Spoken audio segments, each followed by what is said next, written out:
சாத்தானும் சாமியாரும் ஒருத்தர் பார்த்துக்கிட்டாங்களாமா. சாத்தானை பார்த்து சாமியார் கேட்டாராமா, எங்கே போகிற அப்படின்னு. நான் இந்த ஊருக்கு போய் 100 பேரைய சாவை எடுக்க போகிறேன் அப்படின்னா. எனது 100 பேர்த்த நீ கொல்ல போறியா? இதெல்லாம் உனக்கு அநியாயமா இல்லையா அப்படிங்கிறாங்க. இல்லை இல்லை, அவங்க நேரம் முடிஞ்சிருச்சு, 100 பேரை நான் இன்னைக்கு உயிரெடுக்க போகிறேன் அப்படிங்கிறாங்க. சாத்தான் போகிறதுக்கு முன்னாடி சாமியார் அந்த ஊருக்கு போய் அந்த மக்களுக்கெல்லாம் அறிவிக்கிறார், இந்த மாதிரி சாத்தான் வரான், உங்களுடைய உயிரையெல்லாம் எடுக்க போகிறான் அப்படின்னு சொல்லி அறிவிக்கிறார். சாத்தான் போகிறான், 100 பேருக்கு பதிலாக 1000 பேருடைய உயிரை எடுத்துட்டு வரான். மடி சாமியாரை சந்திக்கும் பொழுது சாமியார் சாத்தானை பார்த்து கேட்டாராமா, உனக்கு அநியாயமாகவே இல்லையா? 100 பேருடைய உயிரைத்தானே எடுக்க போகிறேன்னு சொன்னேன், நீ தான் 1000 பேருடைய உயிரை எடுத்துட்டு வந்திருக்கிறியே அப்படின்னாங்க.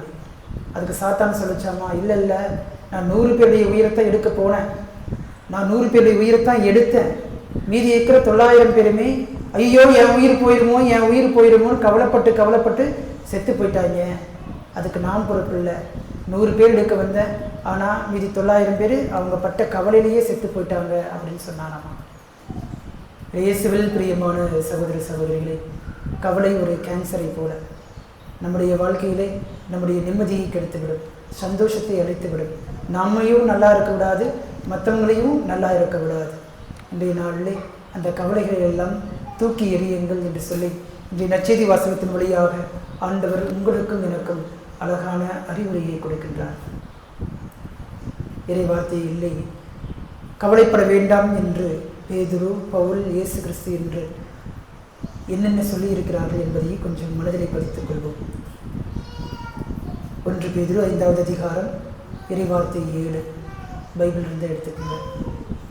1 பேதுரு 5வது அதிகாரம் இறை வார்த்தை 7. உங்கள் கவலைகளை எல்லாம் அவரிடம் விட்டுவிடுங்கள், ஏனெனில் அவர் உங்கள் மீது கவலை கொண்டுள்ளார் என்று சொல்லி பேதுரு தனது திருமுகத்திலே கூறுகின்றார்.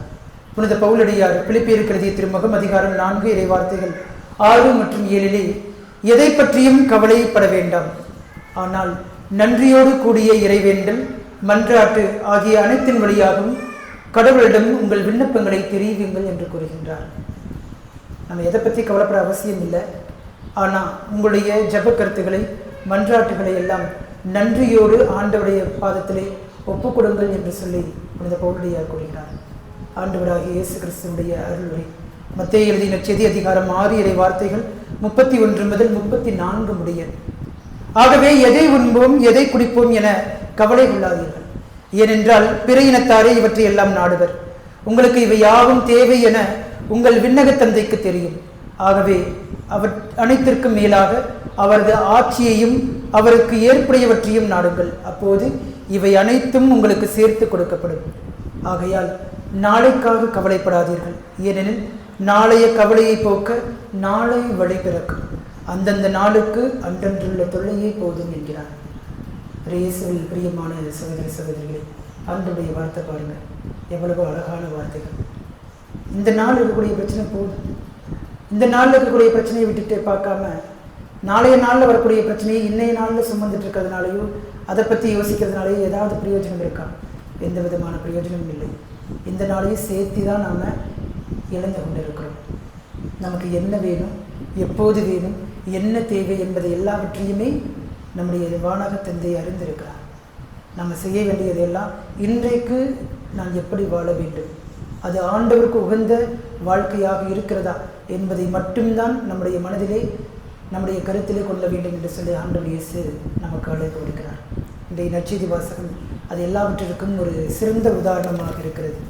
காரணம், மார்த்தா, மரியா இவர்கள் இருவருமே எதிரெதிர் துருவங்களாக இருக்கிறார்கள். ஏன் எதிரெதிர் துருவங்களாக இருக்கிறார்கள் என்று சொன்னால், மார்த்தா செயல்முறை வாழ்வுக்கு ஒரு உருவகம் என்று சொன்னால், மரியா தியான வாழ்வுக்கு ஒரு உருவகம்.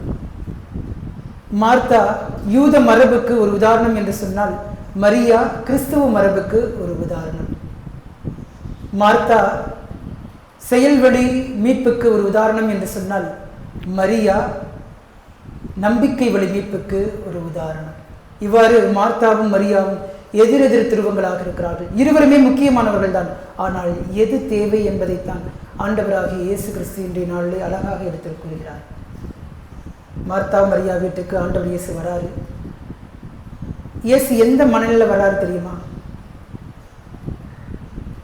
மனச்சுமையை எல்லாம் இறக்கி வைக்கக்கூடிய ஒரு இடமாக, ஆறுதலை தேடி வந்த இடமாக, அமைதியை நாடி வந்த இடமாக, என்னுடைய குறைகளை எல்லாம் யாராவது காது கொடுத்து கேட்க மாட்டார்களா என்கிற மனநிலையோடு ஆண்டவராகிய இயேசு கிறிஸ்து வருகிறார். தன்னுடைய சாவை முன்னறிவித்தவராக, தன்னுடைய சாவை எதிர்நோக்கியவராக தன்னுடைய நண்பர்களிடத்திலே வருகிறார். அவங்ககிட்ட எதிர்பார்த்தது எல்லாம், ஆண்டவரே நான் உங்களுக்கு இதை செஞ்சுருக்கிறோம், இந்த உணவுகளெல்லாம் செஞ்சுருக்கிறோம், இந்த பணிகளை நாங்கள் செய்ய போகிறோம் என்பதை ஆண்டவர் இயேசு எதிர்பார்க்கவில்லை. தன்னுடைய மனச்சுமையை தன்னுடைய நண்பர்களிடத்தில் ஷேர் பண்ணுறதுக்காக வரார். அப்படிப்பட்ட சமயத்தில் தான் மார்த்தா தன்னுடைய சகோதரியை குறித்து ஒரு கம்ப்ளைண்ட் பண்ணுறார்.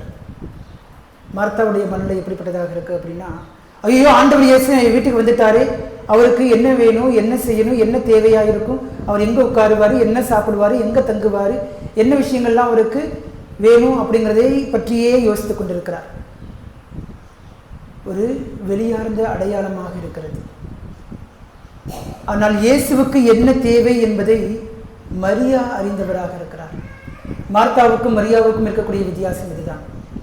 இயேசுவுக்கு இதெல்லாம் தேவை என்று சொல்லி மார்த்தா தன்னிலை யோசிப்பவராக இருக்கிறார். ஆனால் மரியா இயேசுடைய நிலைமையிலிருந்து யோசிப்பவராக இருக்கிறார்.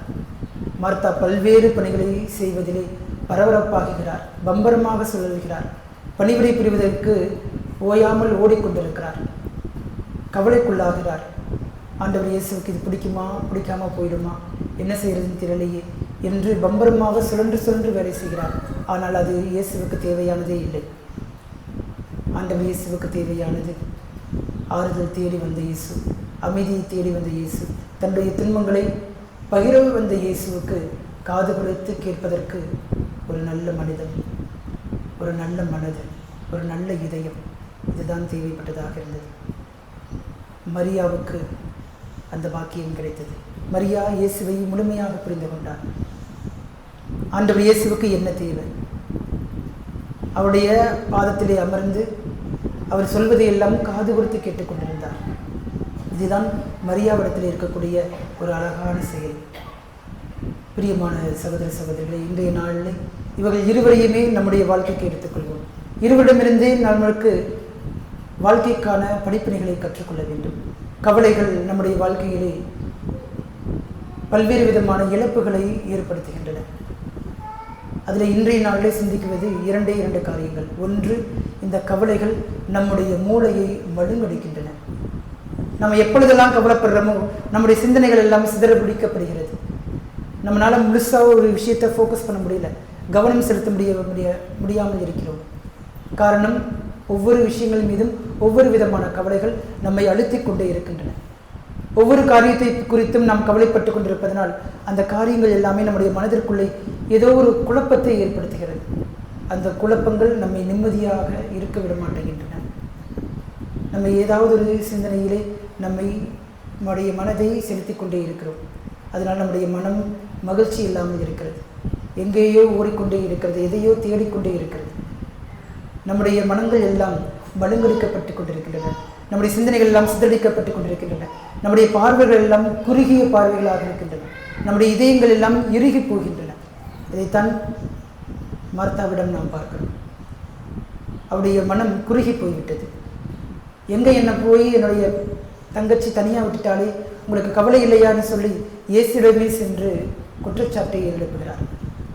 பரவாயில்ல, என் தங்கச்சி உட்காந்துட்டு போட்டு என் தங்கச்சிக்காக சேர்த்து நான் வேலை செய்கிறேன் என்கிற மனநிலை அவரிடம் இல்லை.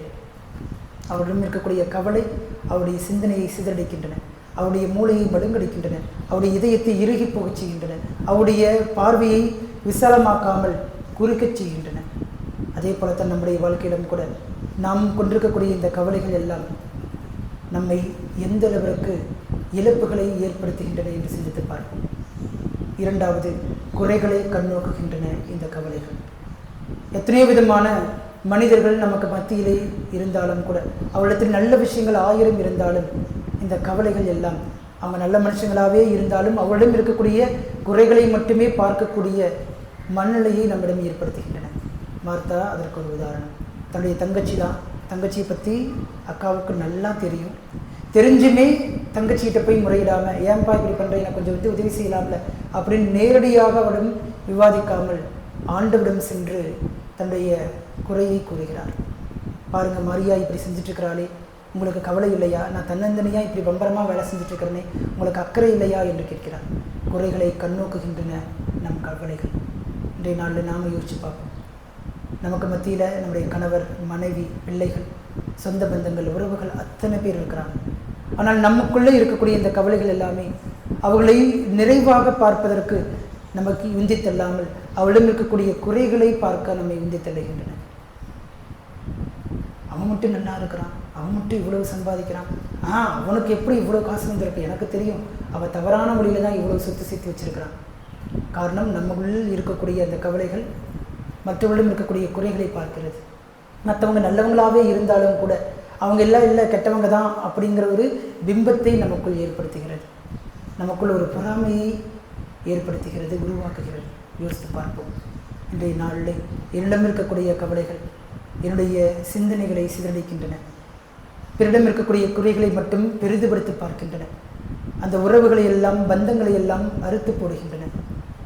நாளைய நாளிலே அவர்களை பார்க்கும் பொழுது என் மனதிற்குள்ளே இனம் புரியாத ஒரு இயக்கமும் இனம் புரியாத ஒரு பொறாமையும் என்னுள் எழுகின்றன என்பதை சிந்தித்து பார்ப்போம். அப்போ இதற்கு எதிர்மாறாக நாம் என்ன செய்ய வேண்டும்? மரியாவை போல நிதானமாக இருக்க வேண்டும். மார்த்தாவை போல பம்பரமாக பரபரப்பாக இருந்தோம் என்று சொன்னால் நமக்குள் பதற்றம் தான் உருவாகும், கவலைகள் தான் நம்மை தொற்றிக்கொள்ளும். ஆனால் மரியாவை போல நிதானமாக இருக்கும் பொழுது எது சரி, எது தவறு, எது ஆண்டவருக்கு உகந்தது, எது ஆண்டவருக்கு தேவையானது என்பதை உங்களாலும் என்னாலும் கண்டுபிடிக்க முடியும். அப்போ நாம் எல்லோருமே நிதானமாக இருக்க வேண்டும் என்று சொன்னால் 2 காரியங்களை நீங்களும் நானும் பின்பற்ற வேண்டும்.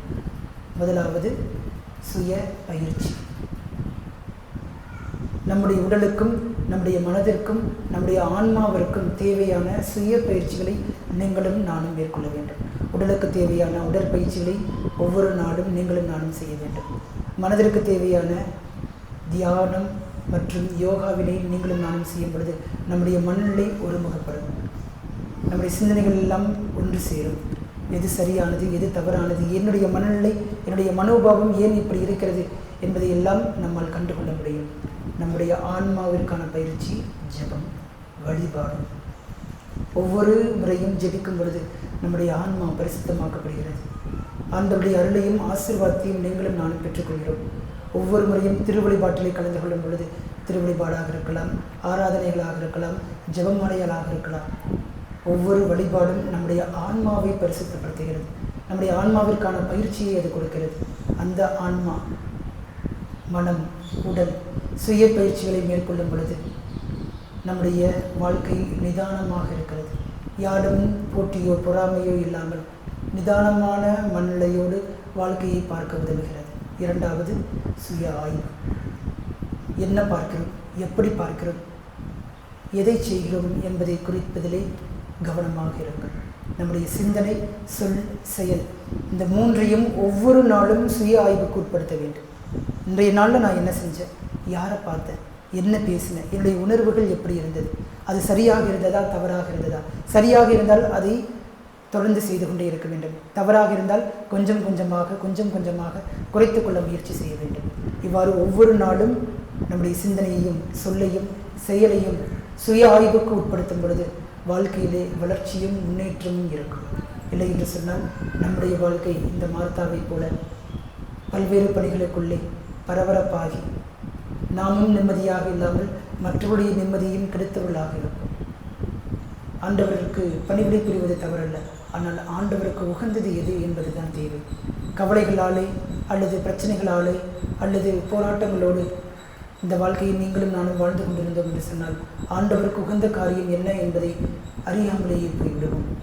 எப்பொழுது நம்முடைய உடலையும் நமது மனதையும் ஆன்மாவையும் நமது கட்டுப்பாட்டிலே வைத்திருக்கும் பொழுது அந்த வாழ்க்கை நிதானமான ஒரு வாழ்க்கையாக இருக்கும். இதைத்தான் இன்றைய நாளில் நீங்களும் நானும் கற்றுக்கொள்ள வேண்டிய ஒரு அழகான படிப்பினை. இயேசுவில் பிரியமான சகோதர சகோதரிகளை யோசித்து பார்ப்போம். பம்பரமாக சுழன்று கொண்டிருக்கக்கூடிய இந்த உலகத்திலே வேகமாக ஓடிக்கொண்டிருக்கக்கூடிய இந்த வாழ்க்கையிலே நீங்களும் நானும் கவலைப்படுவதனால் எதையுமே மாற்ற முடியாது.